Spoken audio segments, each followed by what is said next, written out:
Le Petit Prince, chapitre 7. Le 5e jour, toujours grâce au mouton, ce secret de la vie du Petit Prince me fut révélé. Il me demanda avec brusquerie, sans préambule, comme le fruit d'un problème longtemps médité en silence. Un mouton, s'il mange des arbustes, il mange aussi les fleurs ?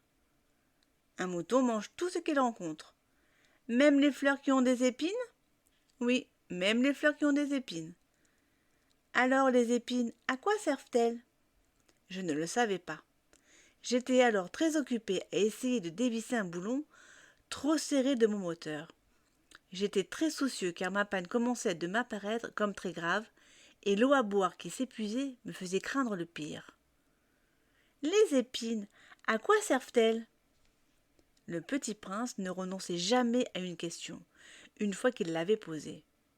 J'étais irrité par mon boulon et je répondis n'importe quoi. Les épines, ça ne sert à rien. C'est de la pure méchanceté de la part des fleurs. Oh ! Mais après un silence, il me lança avec une sorte de rancune. Je ne te crois pas. Les fleurs sont faibles, elles sont naïves, elles se rassurent comme elles peuvent. Elles se croient terribles avec leurs épines. Je ne répondis rien. À cet instant-là, je me disais, si ce boulon résiste encore, je le ferai sauter d'un coup de marteau. Le Petit Prince dérangea de nouveau mes réflexions. Et tu crois, toi, que les fleurs… Mais non, je ne crois rien. J'ai répondu n'importe quoi. Je m'occupe, moi, de choses sérieuses. Il me regarda stupéfait. De choses sérieuses ? Il me voyait mon marteau à la main, et les doigts noirs de cambouis penchés sur un objet qui lui semblait très laid. Tu parles comme les grandes personnes. Ça me fit un peu honte, mais impitoyable, il ajouta. Tu confonds tout, tu mélanges tout.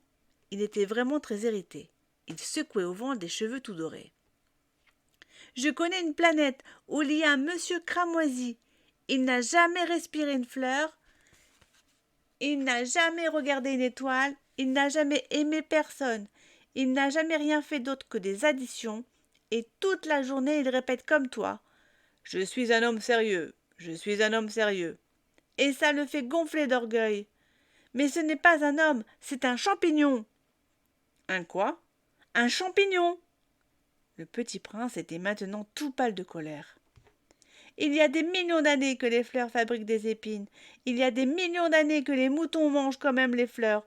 Et ce n'est pas sérieux de chercher à comprendre pourquoi elles se donnent tant de mal pour se fabriquer des épines qui ne servent jamais à rien. Ce n'est pas important la guerre des moutons et des fleurs. Ce n'est pas plus sérieux et plus important que les additions d'un gros monsieur rouge.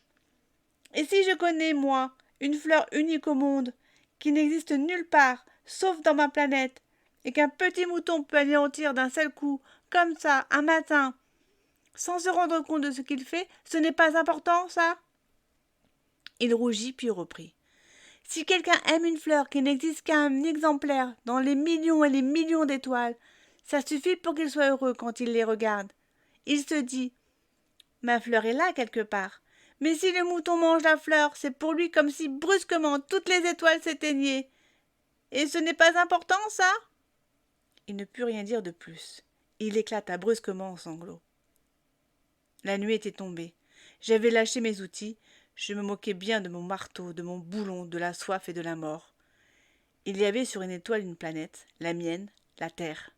Un petit prince inconsolé. Je le pris dans les bras, je le berçai.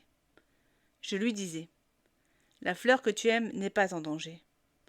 Je lui dessinerai une muselière à ton mouton.